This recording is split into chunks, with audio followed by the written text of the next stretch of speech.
The sun cast long shadows through the tall windows of the courthouse as everyone waited for Judge Wilson to arrive. The clock on the wall ticked loudly in the silence. It was 9:28 a.m. on a Tuesday, and the air felt heavy with worry. On one side of the room sat Lily, wearing her best blue dress with a small pearl necklace her mother had given her. Her hands couldn't stay still, sometimes fixing her hair, sometimes folding and unfolding a tissue.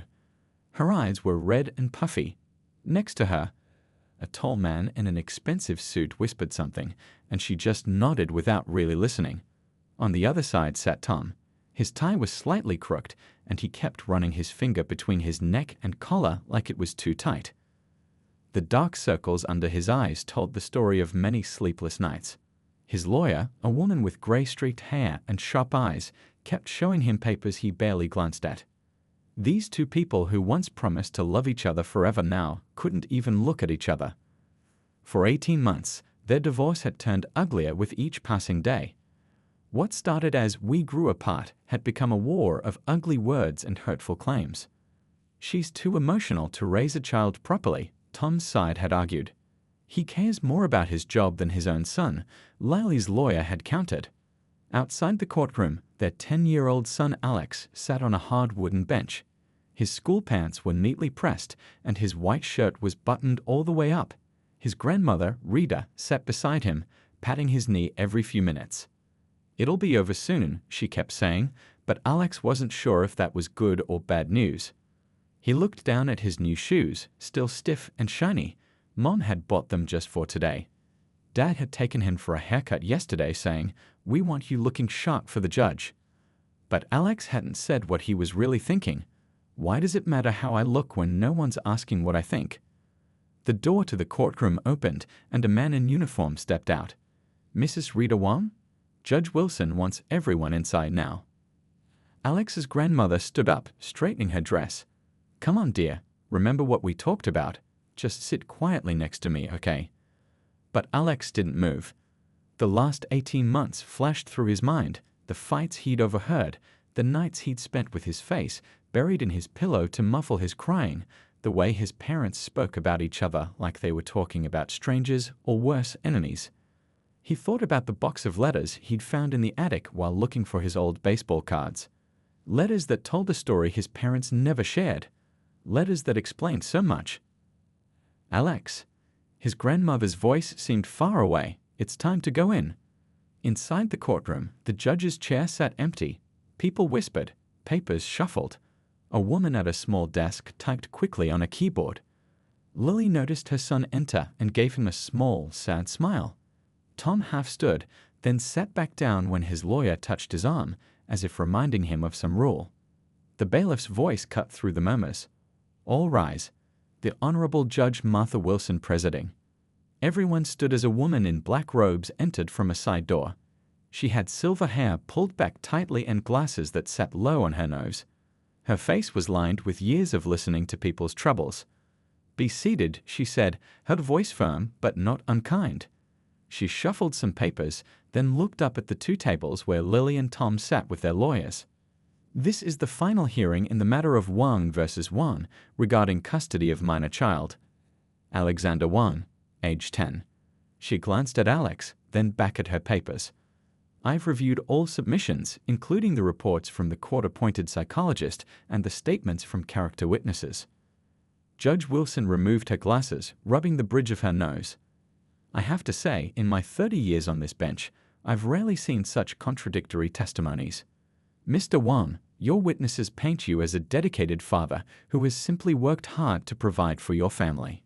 Mrs. Wang, your supporters describe you as the primary caregiver who has been the emotional backbone of your son's life." She put her glasses back on. "Yet you each describe the other as nearly unfit to parent.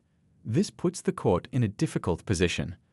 The judge tapped her pen against her legal pad, thinking, "Before we proceed with final arguments, I want to remind everyone that the purpose of these proceedings is not to determine who wins a battle, but what arrangement best serves the child."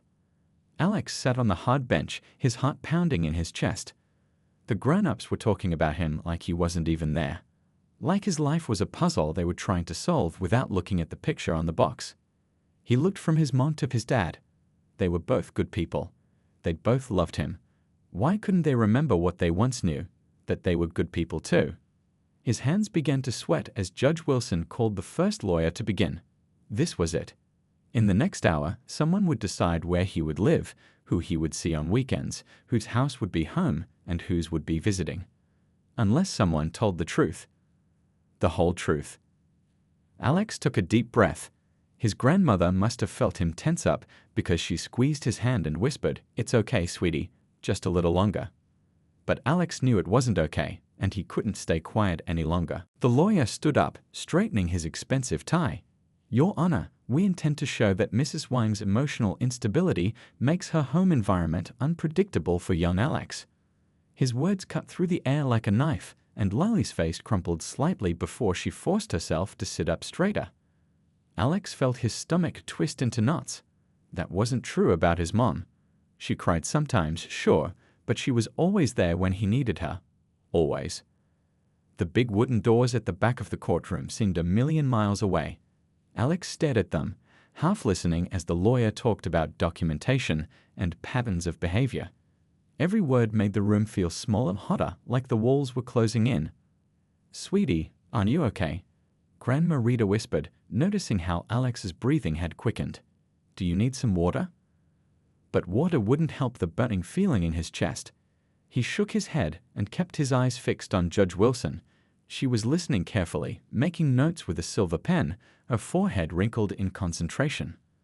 As Tom's lawyer continued painting a picture of Lily as an unstable mother, Alex noticed his dad shifting uncomfortably in his seat. Dad didn't fully believe these things either, did he? Then why was he letting his lawyer say them? The clock on the wall ticked loudly. 10 minutes had passed, but it felt like hours. Now Tom's lawyer was showing papers to the judge. Phone records, text messages, times when Mom had apparently acted irrationally. Just last month, the lawyer said, Mrs. Wang showed up at Mr. Wang's workplace, causing a scene in front of his colleagues when he was 5 minutes late returning Alex from their weekend visit. What he didn't say was that Mom had been worried sick because Dad's phone was dead and there had been a bad accident on the highway they usually took. What he didn't say was that Dad had apologized to Mom later that night, telling her he understood why she'd been scared. Alex's hands balled into fists on his lap. This wasn't right. None of this was right. And furthermore, Your Honor, the lawyer continued, Mr. Wang has provided a stable home environment, maintaining the same residence, the same job, while Mrs. Wang has. Something snapped inside Alex. Before he knew what he was doing, he was on his feet. That's not true. The words burst out of him like water through a broken dam. Every head in the courtroom turned toward him. His grandmother gasped and reached for his arm, but he stepped away from her grasp. Young man, the bailiff said, walking toward him with a concerned expression. You need to stay seated or wait outside. But Alex couldn't stop now. His heart was pounding so hard he could feel it in his throat, but he took a step forward anyway. Then another. And another. I need to talk to the judge, he said, his voice clearer than he expected. His legs felt wobbly as he walked down the center aisle, but he kept going. It's about me, right? Shouldn't I get to say something? Lulling half rose from her chair. Alex, honey, not now, she whispered urgently. Tom sat frozen, his face pale with shock. Their lawyers exchanged glances, clearly unprepared for this turn of events. The bailiff placed a gentle hand on Alex's shoulder when he reached the front of the courtroom. Son, as a proper process for these things. The judge will hear from you at the right time. Alex looked up at the tall man in uniform. When is the right time? After they've said all these things that aren't true. After everyone's mad at each other. A murmur rippled through the courtroom. Judge Wilson raised her hand, and the room fell silent again. She studied Alex for a long moment, his determined stance, the slight tremble in his lower lip, the way his school shirt had come untucked on one side. It's Alex, isn't it? She asked, her voice softer than before. He nodded, swallowing hard. Yes, ma'am, Alex Wang. And you have something you'd like to tell me? Yes, ma'am. I do. He stood as tall as he could, though his knees felt like they might give way any second. Judge Wilson looked at the bailiff and nodded slightly. The man stepped back, though he stayed close by. Approach the bench, Alex, Judge Wilson said, ignoring the attorneys who had begun to protest. The distance from where he stood to the judge's bench seemed enormous. Alex took a deep breath and walked forward, aware of everyone watching him. His shoelaces were uneven, he noticed randomly. One tighter than the other. "Your Honor," Tom's lawyer began, "this is highly irregular. The minor child hasn't been prepared to testify and—" "I'm not asking him to testify, Counselor," Judge Wilson interrupted, her tone brooking no argument. "I'm simply listening to what he has to say." She turned her attention back to Alex. "Go ahead, young man." Alex gripped the wooden railing in front of the judge's bench. It was smooth and cool under his sweaty palms. Behind him, he could sense his parents watching, probably worried about what he might say. The courtroom was so quiet Alex could hear the buzzing of the fluorescent lights overhead. A woman coughed somewhere in the back. Papers rustled as someone shifted in their seat. "I think," his voice cracked, and he cleared his throat, "I think everyone is lying." The words hung in the air. Judge Wilson didn't look surprised or angry. She just waited for him to continue. "Not big lies," Alex hurried to explain. "But everyone's only telling the parts that make the other person look bad." He glanced over his shoulder. His mom's eyes were wide with worry. His dad looked like he might be sick. "Mom isn't crazy like they're saying," Alex continued, turning back to the judge. "And Dad doesn't ignore me. He works hard, but he always makes time for me." The court reporter's fingers moved rapidly over her keyboard, recording every word. A young woman in the gallery wiped a tear from her cheek. Judge Wilson leaned forward slightly. "What else would you like me to know, Alex?" He took another deep breath. This was the hard part. The part about the letters he found. The part about the secret that had been hurting his family for years. "There's something nobody knows," he said quietly. "Something I found out that changed everything." Judge Wilson's eyes softened as she looked at Alex. She'd seen thousands of children caught in the middle of custody battles, but there was something different about this boy. A quiet wisdom beyond his years. "Would you like some water, Alex?" she asked, nodding to the court officer who immediately poured a cup from a nearby pitcher. "Thank you," Alex said, taking the cup with both hands. The cool water helped calm the dryness in his throat. He took another sip, gathering his thoughts, aware that everyone in the room was watching him.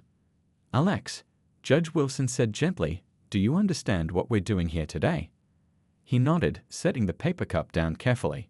"You're deciding if I should live with my mom or my dad." But he hesitated, looking down at his shoes.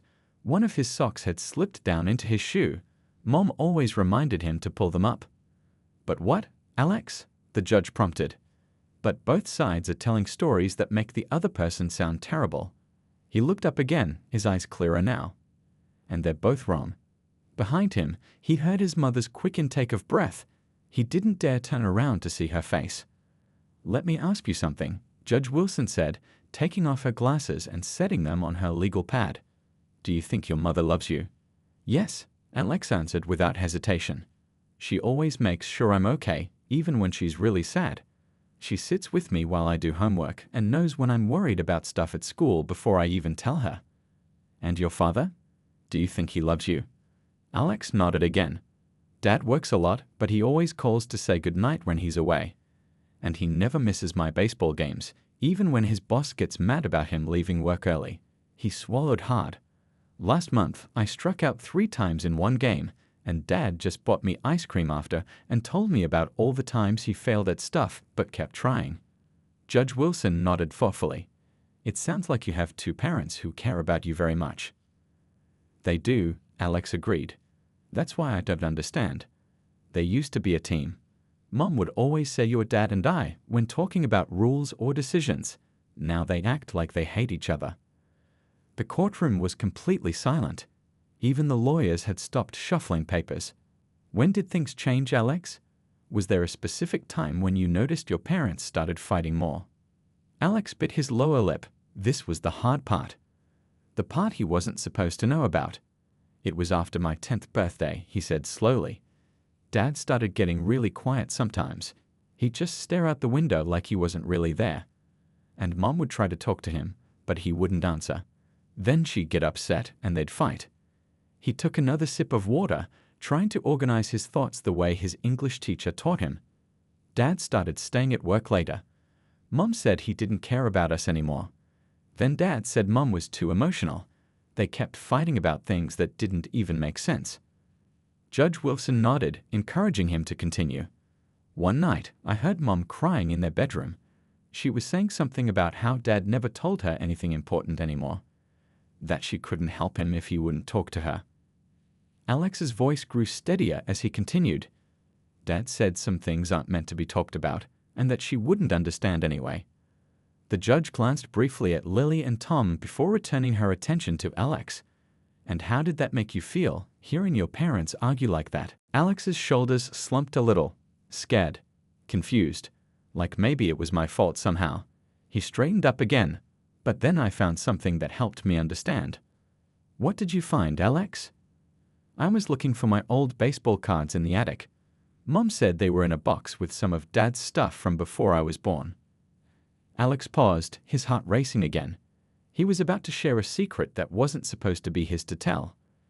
There was this old shoebox behind Dad's college things. It had rubber bands around it, but they were all dried out and broke when I picked it up. He glanced back at his father, whose face had gone very still. I wasn't snooping, not really. I thought maybe my cards were inside. It's okay, Alex, Judge Wilson reassured him. What was in the box? Letters, Alex said quietly. Lots of them. All from someone named Jack. The envelopes had Dad's name on them, but a different address from before he met Mom. Tom made a small noise that might have been aghast. Alex forced himself to continue. I only read a few of them. They were from Dad's brother Jack. But the weird thing is, Dad always told me he didn't have any brothers or sisters. Alex turned to look at his father directly now. The letters said Jack was sick, really sick. Cancer, I think. He wrote about hospitals and doctors giving up hope. Lily's hand covered her mouth, her eyes wide as she stared at her husband. Tom's face had gone pale, his eyes glistening with unshed tears. The last letter, Alex's voice faltered a little. The last letter was dated April 17th, and it said Jack didn't have much time left. He asked Dad to live his life fully and not to be sad for too long. A tear slipped down Alex's cheek now, but he wiped it away quickly. And Dad, every year on April 17th, you say you have to work late. But one time I saw you at the park, just sitting on a bench by yourself. Tom's composure finally broke. A sob escaped him as he covered his face with his hands. Judge Wilson's expression was gentle but serious. Alex, I think you've shown remarkable courage today. Do you have anything else you'd like to tell me? Alex nodded, squaring his small shoulders again. Just one more thing. I think my parents stopped knowing how to talk to each other a long time ago. Dad keeps secrets because he doesn't want to feel sad, and Mom gets upset because she thinks Dad doesn't trust her. He looked between his parents. But they both love me. And maybe if they remembered how to talk to each other again, they'd remember they used to love each other too. A court officer handed Alex another tissue. He hadn't even realized he was crying. Thank you, Alex, Judge Wilson said, her voice kind but professional. I think you've given us all something important to think about. A heavy silence filled the courtroom after Alex finished speaking.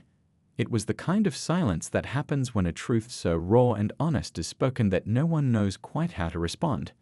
Judge Wilson tapped her pen against her notepad, her eyes moving between Lily and Tom.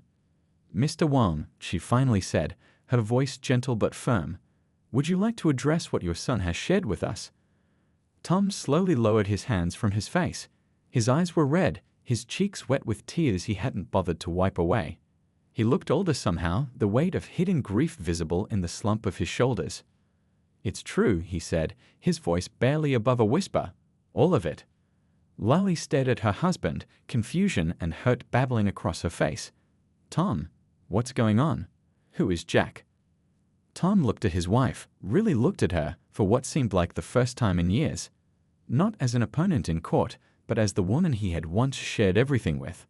Jack was my twin brother, he said, each word seeming to cost him great effort. We grew up in foster care together after our parents died. He was all I had.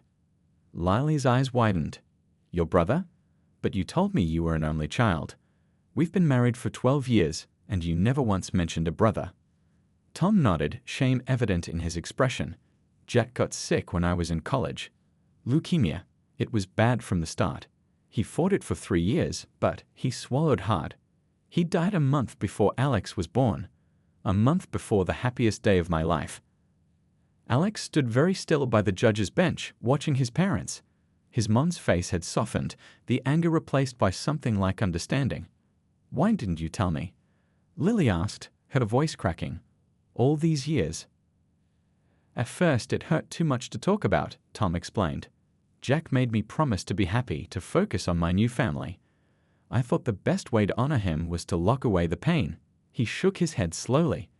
"By the time Alex was born, I'd gotten so good at pretending Jack never existed that I didn't know how to stop." Judge Wilson turned to Lily. "Mrs. Wang, did you have any idea about this?" Lily shook her head, dabbing at her eyes with a tissue. "None. I knew something was wrong. Tom would get quiet and distant sometimes, especially in April. But whenever I asked, he'd say it was just work stress." "And April 17th, Tom added quietly. "That's the day he died. Every year, I tell everyone I'm working late, but really I go to the park where Jack and I used to play chess." He looked at his son. "How did you know, Alex?" "About the park, I mean." Alex shuffled his feet. "Last year, I was riding bikes with Kevin from down the street. We were supposed to stay in the neighborhood, but we went to the big park instead. I saw you sitting alone. You looked so sad, Dad. I didn't know what to do, so I just went home." Lily reached across the space between the tables and took Tom's hand. It was such a simple gesture, but in this courtroom, where they had been enemies for months, it felt monumental. "I'd wish you had told me," she said softly. "I didn't want you to see me broken," Tom admitted. "I was afraid you'd think less of me." "Oh, Tom." Lily shook her head. "I would have helped you carry it." Judge Wilson cleared her throat gently. The court reporter had stopped typing, captivated by the scene unfolding before her. Even the lawyers sat in silence, briefcases forgotten. "Alex," the judge said, "thank you for your courage today. Sometimes children see truths that adults have forgotten." She turned to Tom. "Mr. Wang, would I be correct in understanding that your grief over your brother's death has been a significant factor in the communication problems in your marriage?" Tom nodded. "Yes, Your Honor. I never dealt with losing Jack. I just buried it deeper each year. After a while, I couldn't let anyone in, not even Lily. The more she tried to understand what was wrong, the more I pulled away." "And Mrs. Wang," Judge Wilson continued, "your frustration with your husband's emotional distance led to arguments that escalated over time." "Yes," Lily admitted. "I took it personally. I thought he didn't trust me or didn't love me anymore. I got angry instead of patient." She looked at Alex with tears in her eyes. "I'm so sorry, sweetheart. We both let our pain spill over onto you." Alex bit his lip, trying to be brave, but a tear slipped down his cheek anyway. A court officer handed him another tissue. "Your Honor," Tom's lawyer began, clearly uncomfortable with how the proceedings had veered away from their planned strategy. "Perhaps we should take a brief recess, too." "I don't think that's necessary," Judge Wilson interrupted firmly. "For the first time since this case began, we're hearing the truth." She leaned forward, addressing both parents. "Mr. and Mrs. Wang, it seems to me that what we have here is not a case of who is the better parent, but of two good people who lost their way after a significant trauma." Tom and Lily exchanged a look that held more honest communication than they'd managed in years. "Alex," Judge Wilson said, "I'd like to ask you one more question if that's okay." Alex nodded, wiping his nose with the tissue. "If you could tell your parents one thing right now, what would it be?" Alex looked at his mom and dad, his words coming slowly but with deep feeling. "I just want us to stop fighting. I don't care if we live in one house or two houses. I just want everyone to stop being mad and sad all the time." Lily made a small sound, somewhere between a laugh and a sob. "Oh, Alex, that's what we want too." Tom nodded in agreement, his eyes never leaving his son's face. "We've been so focused on winning that we forgot what actually matters. You matter, Alex, not who gets more days or who makes the decisions." Judge Wilson smiled slightly. "It seems to me that this family has some healing to do. and I'm not convinced that continuing with this adversarial process is the best way forward. Judge Wilson closed her folder and set her pen down. I'm going to suggest something that might surprise you all, she said, looking between Lily and Tom. I'd like to take a 30-minute recess. During that time, I want the two of you to sit in the conference room and talk to each other. Not as opposing parties in a court case, but as Alex's parents. Tom's lawyer straightened his tie nervously. Your Honor, I'm not sure that's. Counselors will not be present, Judge Wilson continued, cutting him off. This isn't about legal strategies anymore. It's about a family finding its way back to what matters. Lily and Tom exchanged uncertain glances. For months, they'd only communicated through lawyers or in brief, tense exchanges when dropping Alex off. The thought of being alone together made them both visibly anxious. What about Alex? Lily asked, her voice soft. Judge Wilson smiled at the boy who still stood near her bench. Alex has been very brave today. I think he deserves a break. There's a cafeteria on the second floor with excellent chocolate chip cookies. My clerk, Mrs. Chen, would be happy to take him there while you two talk. A friendly-looking woman with glasses nodded from her desk nearby.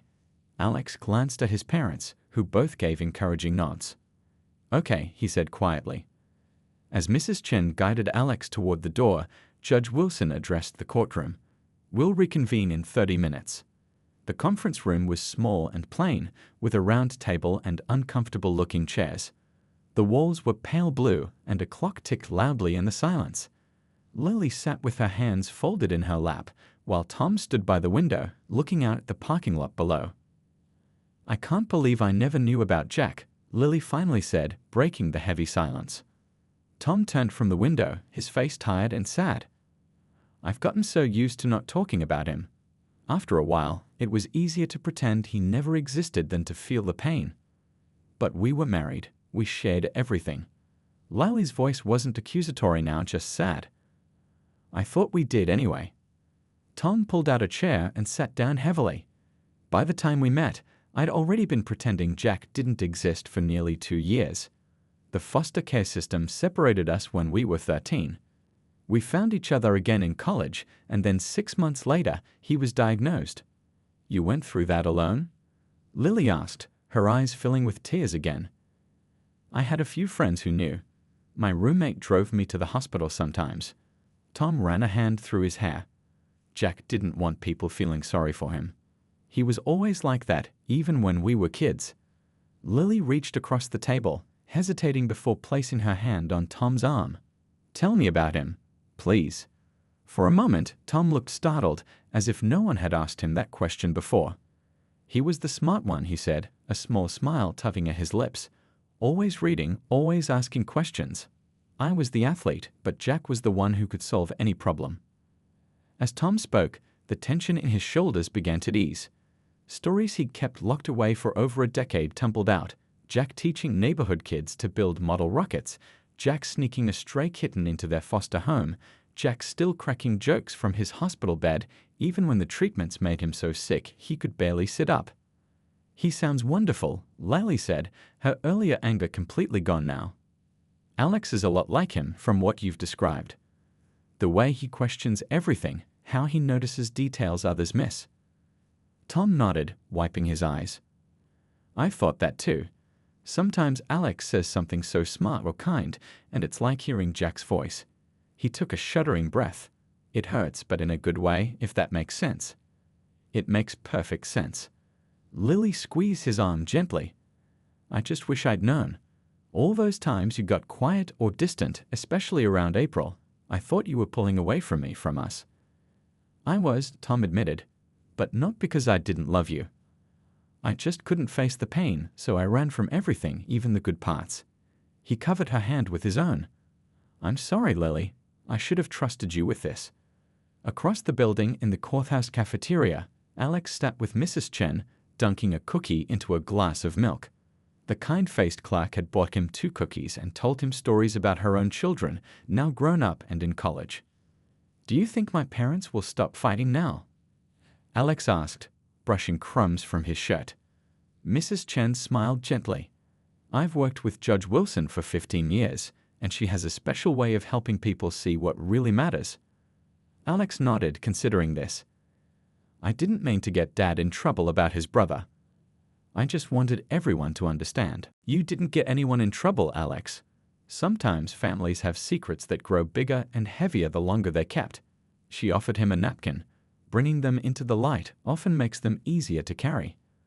Back in the conference room, Lily and Tom had moved their chairs to the same side of the table. A box of tissues sat between them, several crumpled ones scattered nearby. What about you? Tom asked. You never told me about the anxiety medication. How long have you been taking it? Lily looked down at her hands. Since my dad died about 2 years ago. I started having panic attacks, especially when you were late coming home or when Alex had a slight fever. I kept imagining the worst. Why didn't you tell me? You seemed so strong, always handling everything without getting emotional. I thought you'd think I was weak. She gave a sad laugh. I guess we were both hiding parts of ourselves, thinking the other person couldn't handle it. Tom shook his head. All this time, we could have been helping each other. A gentle knock on the door interrupted them. Judge Wilson's clerk peeked in. The judge is ready to see you again, she said. Alex is already back in the courtroom. They walked back together, not holding hands, but closer than they had been in months. The courtroom felt different now, less like a battlefield and more like a place where healing might actually begin. Alex sat in the front row, his face brightening when he saw his parents enter together. Judge Wilson watched them carefully as they took their seats, noting how they chose chairs at the same table rather than separating to opposite sides as before. Well, she said once everyone was settled, I can already see that something has changed in the last half hour. Lily and Tom exchanged a glance, a small moment of silent communication that had once been common between them. Your Honor, Tom said, standing slowly. We'd like to ask for some time to reconsider the terms of our custody arrangement. Judge Wilson looked at Tom thoughtfully. You'd like more time to reconsider the custody arrangement. Can you explain what you mean by that? Tom glanced at Lily, who nodded encouragingly. He cleared his throat. Your Honor, when we started this process, we were both angry and hurt. We wanted to win, to prove the other person wrong. He paused, looking over at Alex. But our son helped us see that we've been fighting the wrong battle. Lily stood up beside Tom. The court reporter's fingers hovered over her keyboard, and the lawyers exchanged confused glances. We'd like to pause these proceedings, Lily said, her voice steady despite the emotion in her eyes. We need time to work things out together as a family, not as enemies. Judge Wilson leaned back in her chair, a slight smile playing at the corners of her mouth. I've been a family court judge for 30 years, and it's rare to see this kind of turnaround. She looked at the lawyers. Counselors, do you have any objections? Tom's lawyer shuffled his papers, clearly caught off guard. Your Honor, my client and I haven't had a chance to discuss this change in strategy. This isn't about strategy anymore, Tom said quietly but firmly. It's about doing what's right for our son. Lily's lawyer spoke up. While I appreciate the sentiment, Your Honor, I'd advise my client to proceed cautiously. Emotions are running high today, and— Ms. Patterson, Lily interrupted, turning to her lawyer. I understand your concern, but Alex is right. We've been so wrapped up in our own pain that we've forgotten what matters most. Judge Wilson studied both parents. What exactly are you proposing? Tom and Lily exchanged another glance. It was Lily who answered. We'd like to try family counseling before making any final decisions about custody. Maybe with professional help, we can find a way to co-parent that doesn't involve fighting. The courtroom was silent except for the soft whirring of the air conditioning. Even the usual shuffling of papers had stopped as everyone waited for the judge's response. Judge Wilson turned to Alex, who sat watching his parents with hopeful eyes. Alex, what do you think about your parents' suggestion? Alex's face broke into the first real smile anyone had seen from him all day. I think it's a good idea, really good. Judge Wilson nodded, then addressed the court. In light of this development, I'm going to issue a temporary order and schedule a follow-up hearing in 6 weeks. She scribbled something on her notepad. During this time, Mr. and Mrs. Wang will maintain joint temporary custody of Alex with the current visitation schedule. Both parties will attend family counseling at least once weekly. She looked up at the parents. I'm also ordering you both to attend 3 sessions with a grief counselor, Mr. Wang, to address the unresolved trauma of your brother's death, and Mrs. Wang, to address your anxiety issues. Lily and Tom both nodded, accepting the judge's terms. This court will reconvene on June 5th to review your progress and determine next steps. Judge Wilson smiled slightly. I have to say, this is one of the more positive turns I've seen in my courtroom. It gives me hope. As she gathered her papers, she added, "And Alex, thank you for your courage today. Sometimes it takes a child to remind adults what truly matters." Outside the courtroom, the hallway buzzed with the noise of other cases, other families, other problems. Alex sat on a bench between his parents, eating a chocolate bar the bailiff had slipped him. "So what happens now?" he asked, looking from his mom to his dad. Lily smoothed his hair gently. "Now we try something new. Instead of fighting against each other, we work together." "But you're still getting divorced, right?" Alex's question was direct, typical of his age. Tom nodded. "Yes, buddy, Mom and I still aren't going to be married anymore, but that doesn't mean we can't be a family in a different way." Alex considered this, taking another bite of chocolate. "Like Jenny in my class. Her parents live in different houses, but they both come to her soccer games and sit together." "Exactly like that," Lily said with a smile. "And maybe we can have dinner together sometimes, or go to the park as a family. Even though you don't love each other anymore." Alex's voice was smaller now, uncertain. Tom and Lily exchanged a look over Alex's head. "It's complicated, sweetheart," Lily said carefully. "Sometimes grown-ups can care about each other but still not be able to be married." "Because of Uncle Jack?" Alex asked, looking at his dad. Tom took a deep breath. "Partly. But it's not that simple. When people keep secrets and stop talking to each other, it creates distance. Your mom and I let that distance grow too big."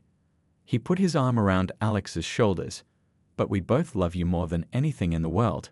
That will never change." A comfortable silence fell between them, broken only when Tom's phone buzzed with a message. "It's work," he said, glancing at the screen. "I should probably—" "Go ahead," Lily said. "Alex and I can wait." Tom hesitated, then put his phone back in his pocket. "It can wait. This is more important." Alex's face lit up at his father's words. "Actually," Tom continued, "I was thinking maybe we could all get lunch. There's that pizza place Alex likes just down the street." "Pizza?" Alex pumped his fist in the air, chocolate smeared at the corner of his mouth. Lily looked surprised but pleased. "That sounds nice." As they walked toward the elevator together, not quite a united family but no longer enemies, Judge Wilson watched from her chamber doorway. In her 30 years on the bench, she'd seen countless families torn apart by anger and grief. But occasionally, very occasionally, she witnessed a moment like this. A family finding its way back to what mattered. Her clerk appeared at her side with another case file. "Ready for Diaz versus Henderson, Your Honor." Judge Wilson nodded, still watching the family as they stepped into the elevator, Alex between his parents, talking animatedly about what toppings he wanted on his pizza. "Yes," she said with a small smile. "I'm ready." 6 weeks passed more quickly than any of them expected. The morning of their follow-up court date arrived with a gentle summer rain that left puddles on the sidewalk outside the courthouse. Alex jumped over them on the way in, his new sneakers squeaking on the polished floor of the lobby. "Careful, you'll slip," Lily cautioned, but she was smiling. The dark circles under her eyes had faded over the past weeks, and she looked more relaxed than she had in months. Tom walked beside them, carrying a folder of papers their counselor had suggested they bring. He held the door open for an elderly couple, then waited for Lily and Alex to catch up. "Nervous?" he asked Lily quietly as Alex ran ahead to press the elevator button. She nodded. "A little. You?" "Yeah," Tom adjusted his tie. "But not like last time. This feels different." The elevator doors opened and they stepped inside. Alex pressed the button for the 4th floor, bouncing slightly on his toes. "What do you think will happen?" he asked, looking up at his parents. Tom ruffled his son's hair. "Dr. Rivera will talk about our progress in counseling, and then Judge Wilson will decide what happens next." "Will I have to talk again?" Lily shook her head. "Not unless you want to, sweetie. You've already done the hardest part."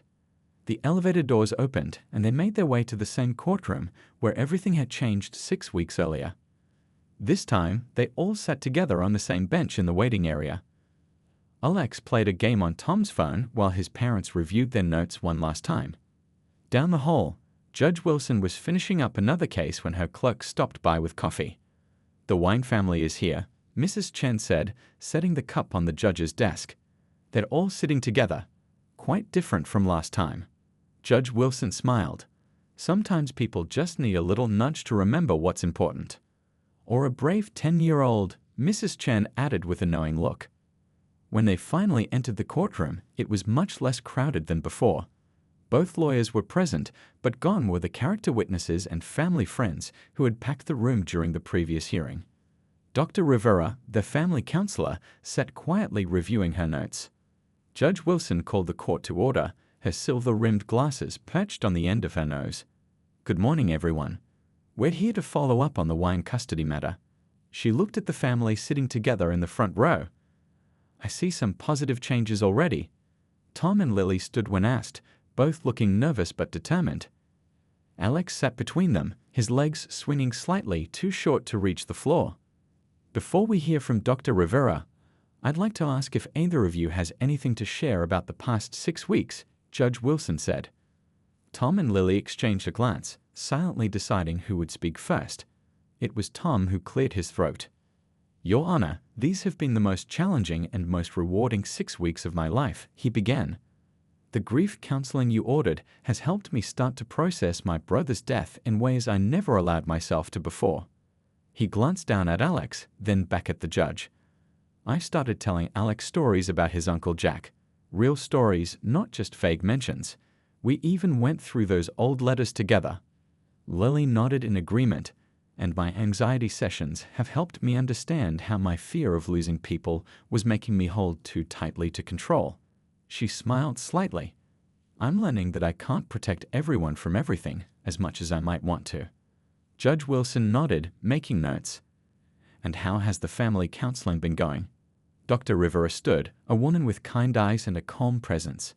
"Your Honor, I've been working with the Wayne family twice weekly for the past 6 weeks. While they still have significant work to do, their progress has been remarkable." She opened her folder. "They've developed new communication strategies and have begun building a framework for healthy co-parenting." "Can you give me a specific example?" Judge Wilson asked. Dr. Rivera nodded. "Last week, Alex had a science fair at school. Instead of creating separate visitation schedules around the event, Mr. and Mrs. Wang worked together to help Alex with his project. They all attended together and went for ice cream afterward." Alex perked up at the mention of ice cream, which made everyone in the courtroom smile. "And what about living arrangements?" Judge Wilson inquired. Tom spoke up. "We've made some changes there too, Your Honor. I've rented an apartment just 3 blocks from our family home. It's close enough that Alex can walk between both places when he wants to." "With supervision," Lily quickly added, making Tom chuckle. "With supervision," he agreed. "We're also keeping Sunday dinners as family time. It's not always easy, but it's worth it to see Alex happy." Judge Wilson turned her attention to Alex. "And how are you doing, young man? Are things better at home?" Alex sat up straighter. "Yeah, much better. Dad talks more now, and Mom doesn't get so worried about everything. And I get to have my room at both houses." "2 rooms?" Judge Wilson raised an eyebrow. "That sounds nice." "It is. Dad let me paint my room at his apartment blue, and Mom helped me pick out star stickers for the ceiling." Alex's enthusiasm was contagious, and they don't say mean things about each other anymore. "Dad even helped Mom fix her car last weekend." Judge Wilson smiled. "It sounds like you've all been working very hard." She turned to the lawyers. "Do counsel have anything to add?" Both attorneys looked somewhat bemused by the turn of events. Tom's lawyer spoke first. "Your Honor, my client has expressed a desire to withdraw his petition for full custody in favor of a joint arrangement." Lily's lawyer nodded in agreement. "Same for my client, Your Honor. We've drafted a joint custody agreement that both parties find acceptable." Judge Wilson reviewed the document they presented, nodding as she read through the terms. "This is quite thorough. I see you've addressed holidays, school events, and even included a communication plan. She set the document down and looked at the family. I have to say, when I ordered that recess 6 weeks ago, I hoped for progress, but this exceeds my expectations. Alex grinned proudly at his parents. Based on Dr. Rivera's report and the agreement before me, I see no reason not to approve this joint custody arrangement. Judge Wilson signed the document with a flourish. I hereby order joint legal and physical custody of Alexander Wayne to be shared equally between his parents, as outlined in this agreement. She set down her pen and smiled at Alex. And I want to acknowledge something important. Alex, what you did in this courtroom 6 weeks ago took incredible courage. You spoke your truth when adults couldn't see it, and in doing so, you helped your family find a better path. Alex blushed, looking down at his hands. Not many families find their way back from where yours was headed, Judge Wilson continued. But you've all shown that with honesty, hard work, and the right support, healing is possible. Outside the courtroom, the rain had stopped, and sunlight streamed through the windows. Alex ran ahead to the water fountain while his parents gathered their things. So that's it? Lily asked, tucking the custody papers into her purse. It's official. Tom nodded. Seems like it. He hesitated, then added, Thank you, Lily, for being willing to try something different. I should be thanking you, she said, for finally letting me in, even if it took a courtroom drama to make it happen. She smiled, a genuine smile that reached her eyes. Alex bounded back to them. Can we get pancakes to celebrate? The place with the chocolate chips. Tom laughed. At 11 in the morning? It's never too late for breakfast food, Lily said with a wink at Alex. As they walked toward the elevator, Tom's phone rang. He glanced at it, then silenced the call. Work can wait. Pancakes are more important. Alex grabbed each of his parents' hands. I knew you guys could fix it, he said simply. You just needed to remember how to talk to each other. Tom and Lily exchanged a look over their son's head. There was still pain there, and the road ahead wouldn't always be easy. Their marriage was over, but something new had taken its place, a different kind of family, built on honesty and shared love for their son. As the elevator doors closed behind them, Judge Wilson watched from the corridor. 30 years on the bench had made her somewhat cynical about happy endings, but this one, she thought, just might last.